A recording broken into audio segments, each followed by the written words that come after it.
नमस्कार, मी प्रियांका पाटील. आपण पाहत आहात राष्ट्रीय लोकराज्य न्यूज, निर्भीड बातम्यांचे व्यासपीठ. आज आपण दिवसभरामध्ये घडणाऱ्या घडामोडींवर नजर टाकूया. जलजीवनच्या कामात हलगर्जीपणा करणाऱ्यांवर कारवाई होणार, नामदार विखे पाटील. संगमनेर तालुका टंचाई आढावा बैठक संपन्न. तालुक्यातील ओढे नाले अतिक्रमण मुक्त करण्याची मोहीम राबवा. ग्रामीण भागातील पाणी टंचाईचे गांभीर्य लक्षात घेऊन टँकरचे योग्य नियोजन करून पाणी टंचाईच्या समस्येला सर्वोच्च प्राधान्य द्यावे. टँकरचे वेळापत्रक वीज वितरण कंपनी आणि पंचायत समितीने तयार करून जनतेसाठी खुले करावे. जलजीवन योजनेच्या कामात झालेल्या हलगर्जीपणाची स्वतंत्र चौकशी करून कारवाई करण्याचे निर्देश जलसंपदा तथा पालकमंत्री नामदार राधाकृष्ण विखे पाटील यांनी दिले. संगमनेर येथे तालुकास्तरीय पाणी टंचाई व चारा टंचाई निवारणासाठी करावयाच्या उपाययोजनांबाबतची आढावा बैठक पालकमंत्री डॉक्टर विखे पाटील यांच्या अध्यक्षतेखाली संपन्न झाली. त्यावेळी ते बोलत होते. या बैठकीस आमदार अमोल खताळ, जिल्हाधिकारी डॉक्टर पंकज आशिया, जिल्हा परिषदेचे अतिरिक्त मुख्य कार्यकारी अधिकारी विजय मुळीक, उपविभागीय अधिकारी अरुण उंडे, गटविकास अधिकारी प्रवीण सिनारे उपस्थित होते. यासोबतच स्थानिक लोकप्रतिनिधी, नागरिक व विविध शासकीय विभागांचे अधिकारी या बैठकीस उपस्थित होते. पालकमंत्री डॉक्टर विखे पाटील म्हणाले, सध्या तालुक्यात 19 टँकरद्वारे 25 गावे व 54 वाड्यांमधील नागरिकांना पाणी पुरवठा सुरू असून हे पाणी शेवटच्या घटकापर्यंत पोहोचवण्यासाठी प्रशासनाने सूक्ष्म नियोजन करावे. टँकर्सचे वेळापत्रक तयार करून गावकऱ्यांना आगाऊ माहिती द्यावी. टँकर गावात पोहोचल्यावर ग्रामसेवक व तलाठी यांची प्रत्यक्ष उपस्थिती अनिवार्य राहील. आरोग्याच्या दृष्टीने टँकरचे पाणी थेट विहिरीत न सोडता लोकसंख्येनुसार 500 किंवा 1000 लिटर क्षमतेच्या प्लास्टिकच्या टाक्यांमध्ये सोडावे व त्यांना तोटी बसवून पाण्याचे वितरण करावे. पाण्याचा उद्भव जिथे आहे तिथे जलशुद्धीकरण यंत्रणा कार्यान्वित करण्याचा निर्णय जिल्हा नियोजन समितीत झाला असल्याचे डॉक्टर विखे पाटील यांनी सांगितलं.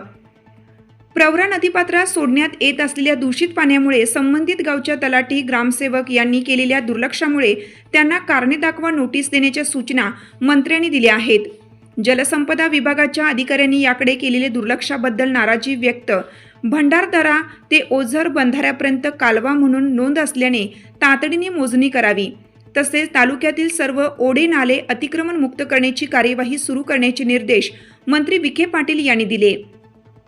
नागरिकांच्या आरोग्याशी कोणतीही तडजोड होऊ नये यासाठी पिण्याच्या पाण्याचे 100% नमुने तपासून त्यांची नोंद ठेवण्याच्या स्पष्ट सूचना त्यांनी दिल्या. टंचाईच्या काळात पिण्याचे पाणी सुरळीत ठेवण्यासाठी वीज वितरण कंपनीच्या अधिकाऱ्यांनी तातडीने उपाययोजना करणं आवश्यक आहे. वीज पुरवठ्यातील अनियमिततेमुळे नागरिकांना पाणी न मिळणे ही बाब खपवून घेतली जाणार नाही.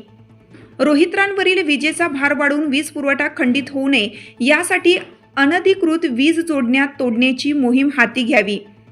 दूध उत्पादक शेतकऱ्यांची गैरसोय टाळण्यासाठी पाणी उपशाच्या मोटारी सुरू करण्याबाबत वेळेचं योग्य नियोजन करावं. वादळामुळे पडलेले विजेचे खांब उभारण्याचे काम इतर भागातील मनुष्यबळ वळवून तात्काळ पूर्ण करावे, अशा सूचनाही पालकमंत्र्यांनी दिल्या. जिल्हा परिषदेच्या जलजीवन मिशन व महाराष्ट्र जीवन प्राधिकरणाअंतर्गत मंजूर असलेल्या पाणीपुरवठा योजनांची कामे विनाविलंब पूर्ण करावीत.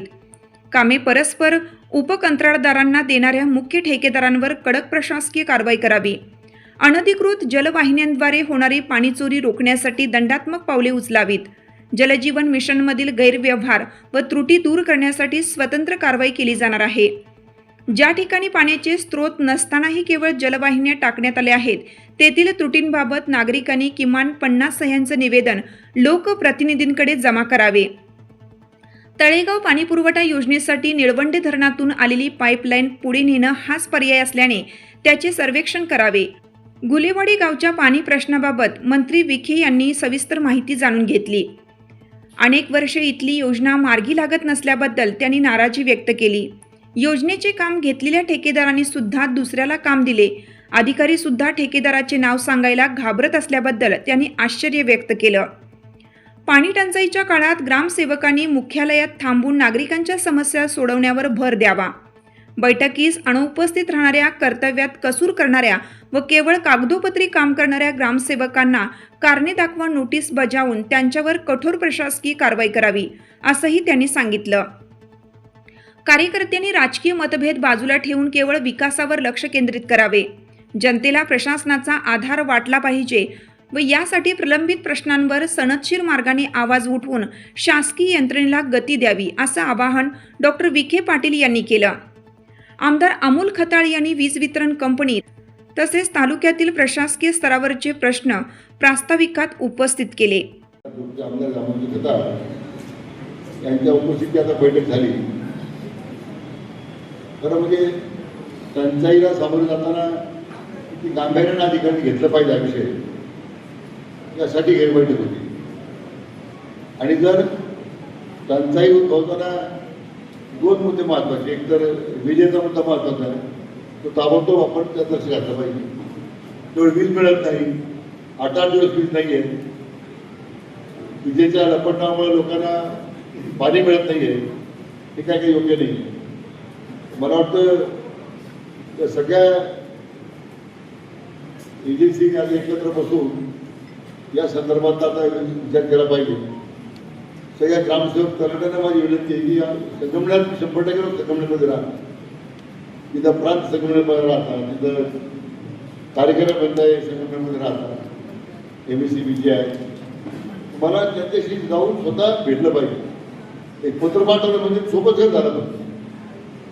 तुम्ही सुद्धा प्रोॲक्टिव्हली काम करण्याची गरज आहे. तर शेवटी लोकप्रतिनिधी, सरपंच असतील, तिथे गावचे पदाधिकारी असतील, त्यांनी किती प्रयत्न केला आणि जर शासकीय कर्मचाऱ्यांनी त्याच्यामध्ये हलगर्जीपणा केला तर ते काम साध्य होणार. आज पिण्याच्या पाण्याची टंचाई, टँकरची व्यवस्था करणं, विजेचे संदर्भातली कार्यवाही करणं किंवा अन्य विषयाबद्दल स्वतः मान्य आमदार साहेब त्यासाठी पुढाकार घेत आहे. परंतु महत्त्वाचं जलजीवन बाबतीमध्ये तर मी सांगितली गरज नाही. सगळ्या योजनेचा प्रचंड भ्रष्टाचार त्या एमजीमध्ये झालेला आहे आणि अधिकारी आणि कंत्राटदार यांनी संगणमतानं पूर्ण योजनेचा बोजवारा केलेला आहे. याच्याबद्दल माझं मत स्पष्ट आहे पहिल्यापासून. तर तुमच्या गावात सुद्धा ज्या काही MPPच्या योजनेमध्ये जो गैरव्यवहार झाला दिसतो तुम्हाला, पाणी उद्भव नाही तरी पाईपलाईन झालेलं आहे, रस्ते खोदलेले आहेत, कोण नकाशा नाही, तर त्या संदर्भात लिखित स्वरूपाच्या ग्रामपंचायतीचे ठरवलं असले तरी ते ग्रामपंचायत काही ठरवू देणार नाही. पण तरी तुमच्या तरी लिखित स्वरूपात त्या भागाच्या काही 50 नागरिकांच्या सह्या घेऊन ते आज आमदार महोदयाच्या काळात ते निवेदन पोस्ट करा. म्हणजे मग आपल्याला ते MDPच्या बाबतीत काय स्वतंत्र मध्ये उल्लेख करा. जिल्हा परिषदेच्या मार्फत योजना सुरू आहेत त्याचा जर तक्रार असेल त्याचा वेगळं निवेदन तयार करा. म्हणजे आपल्याला कारवाई करणं सोपं होईल.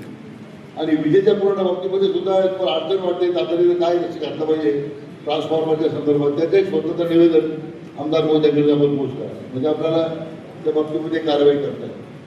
सगळ्यात महत्त्वाचं आपण त्या चर्चा करताना शेवटी हे सगळे विषय आपण ज्यावेळी चर्चा करतो त्या प्रामुख्यानं पाण्याचं प्रदूषण यामध्ये आता मी जलसंपदा खात्याने आता मुख्यत्वावर लक्ष घातलेलं आहे. आमच्या अधिकाऱ्यांना मला आश्चर्य वाटतं की त्यांना भंडारदरा ते ओझरा कालवा असताना त्यात प्रदूषित पाणी कसं सोडून देतात ते आश्चर्य करतात. उद्या जिल्हाधिकारी महोदयाचे सगळे त्या सगळ्या प्रदूषण नियंत्रण मंडळाच्या अधिकाऱ्यांची बैठक करा सांगितली घ्यायला. कार्यक्रमामध्ये काळजी हाताना तुमच्या डेप्युटीला शोधत काढून टाकताना तुमच्याला माहीत नाही काही नाही, पाणी प्रदूषित पाणी जातं नदीमध्ये काय पाहतो तो कालवा आहे ना, कालव्यामध्ये कुठं पण सोडता येते. पण ड्रिंकिंग वॉटर पाणी त्या कालव्यातून खालीच्या डाऊनस्ट्रीमला जायची जबाबदारी आपली शुद्ध पाणी. कुठे कुठे पाणी शुद्ध कसं चालेल हे कोणाविरुद्ध मी राजकारण करायला बोलत नाही. सगळ्या राज्यामध्ये मी कारवाई सुरू केली. तेव्हा आपल्याकडे नाही, सगळ्या आमच्या दोन्ही महामंडळ अंतर्गत जेवढ्या नद्या जेवढ्या ते प्रदूषित होत आहेत, पाणी प्रदूषित करत आहेत, त्या ठिकाणी त्या सगळ्या नगरपालिकांच्या ग्रामपंचायतीच्या विरोधात दंडात्मक कारवाईच्या नोटीस आम्ही द्यायला सांगितलं. त्यांच्यावर गुन्हे दाखल करावं. पण लोकांच्या आरोग्याची खेळत आहे त्या मी कारवाई करायला सांगितलेली आहे. 100% पाणीचे नमुने तपासण्यात सुद्धा दिलेलं आहे. सगळं पाणी रेकॉर्ड करायचं, सगळं पाणी दूषित पाणी नमुने तपासून त्या केवळ असं मान्यता करायला नाही की आपण संगमनेरपुरतं करतो.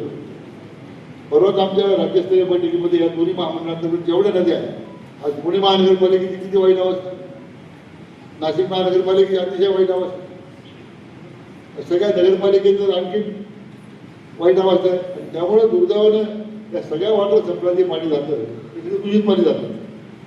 लोक आजारी पडण्याचं पण वाढलं ना, मुख्य कारण पाणीच आहे. आपण चांगलं पाणी देऊ शकत नाही, त्या ठिकाणी प्रदूषित पाणी द्यावं लागतं. म्हणून नगरपालिकेची सुविधा असेल संघटनेची तर तुम्ही जर काळजीपूर्वक करा तर गुन्हा तुमच्यावर दाखल होणार आहे. आणि काही नगरपालिकेच्या पदाधिकारी असं करत नाही. जी इम्प्लिमेंटिंग अधिकारी आहे त्याचा निष्काळजीपणा आहे. म्हणून सगळ्या नद्यांमध्ये हे जे प्रदूषण वाढत चाललेलं आहे, राज्य सरकारनं एक स्वतंत्र विभाग आता तयार केलेला आहे या प्रदूषण पाण्याचं कमी करण्यामध्ये, नद्या स्वच्छ करण्यामध्ये, नद्या संवर्धन करण्यामध्ये. जलसंपदा खातं म्हणून आता आम्ही त्यात पुरवठा घेतलेला आहे. पण निश्चितच यामध्ये आपण अधिकारी आपला अधिकारी त्या ठिकाणी काळजीपूर्वक काम करा. मी सगळ्या कार्यकर्त्यांना विनंती करणार आहे की थोडं राजकारण कमी करू, थोडं विकासाकडे लक्ष द्या. म्हणजे झालं आता 1 वर्ष झालं, 1.5 वर्ष झालं, आता आपल्याला ज्या सामान्य लोकांनी विश्वासानं आपल्याला त्या ठिकाणी निवडून दिले, आज त्या नागरिकांच्या सामान्य लोकांना आधार द्यायचं काम, त्यांचे प्रश्न सोडवताना पुढे राजकीय भूमिका न आणता मनामध्ये आपण हे काम केलं पाहिजे. तर लोकांना वाटेल की आपण काही बदल केलेला आहे. पूर्वीचे लोक कसं वागायचे, आता आपण तसं वागायला होत असताना आपल्याला आपल्या कार्यपद्धतीमध्ये गावामध्ये बदल केले पाहिजे. उगाच मला हातात धरून, आमदार हातात धरून तुमच्या गावाचे मित्रवृत्ती करू नका. ज्यावेळी करेल आपण त्यावेळी पाहू. आता आपल्याला सामान्य जनतेला आधार द्यायचं काम केलं पाहिजे. हे मुख्य काम तुम्ही करा. याच्याकडे बोट दाखवायचं, त्याच्याकडे बोट दाखवायचं. आपण काय करतो, गावाचे 2-4 ट्रॅक्टर भरणे या तशी त्याला आंदोलन करा, प्रांताचे सपोर्ट करा, त्या MGP पुढे करा. लोकांची चळवळ तुम्ही स्वतः गावचा प्रश्न मांडत नाही देऊ. याचा त्या शासकीय प्रशासकीय यंत्रणेला कळेल ना की आपल्या विरोधात पक्ष लोकांचा. परंतु आज स्वतः आमदार मोदी लक्ष घालताय, मी स्वतः त्याच्यामध्ये लक्ष घालतोय. अशी पुढे अडचणी वेळ येणार नाही आपल्यावर. माझे जिल्हाधिकारी काल पार्टनरला होते. आम्ही काल आता आज इथे उद्या अकोल्याचा दौरा होता तो स्थगित केला. सगळ्या ठिकाणी आज प्राधान्य पुढचे 2-3 महिने जे आहे पिण्याच्या पाण्याचं नियोजन अतिशय आपलं उत्तम करणार पाहिजे. जनावरांच्या चारीची काही अडचण वाटत नाही फार, परंतु विजेच्या प्रश्नामुळे पाण्याची टंचाई होऊ नये. पण MSCBच्या लोकांनी वितरण कंपनी लोकांनी त्याची आजची खबरदारी घेतली पाहिजे. आणि सगळ्या लाईन डिपार्टमेंटच्या लोकांनी, सगळ्या ग्रामसेवक तलाठी, फील्ड ऑफिसरनी आपल्या कामात जर कचुराई झाली त्याच्यामध्ये क्षमा नाही घेत. मग थोडं वाईट वाटेल माझ्या बोलण्याचं, पण ते अजिबात आम्ही खपून घेणार नाही. त्यामुळे मी गावाला राहतो, मी पत्र पाठवलं, मी राहुलला राहतो, मी संगमनेर राहणार ग्रामसेवक MSCB काढलं जात नाही. काय दुर्दैव म्हटलं पाहिजे ते आपण स्वतःच्या जरा काळाची गरज आहे. या सगळ्या अडचणीमध्ये जनतेला आपला शासनाचा आधार मानला पाहिजे. शासनाचा आधार देणारे कोण लोक आहेत? आमदार बोध आहेत, कार्यकर्ते आहेतच, पण प्रशासकीय यंत्रणेतले जे अधिकारी आहेत त्यांनी सुद्धा त्या संवेदनातून काम करण्याची आवश्यकता आहे. पुढे त्या सगळ्यांना मनापासून धन्यवाद देतो आणि आपल्या सगळ्यांचे आभार व्यक्त करतो. बैठक संपल्याची. राष्ट्रीय लोकराज्य न्यूज नेटवर्क संगमनेर. ताज्या बातम्यांसाठी आणि अपडेट्ससाठी राष्ट्रीय लोकराज्य न्यूज चॅनलला सबस्क्राईब करा, तसेच लाईक आणि शेअरही करा.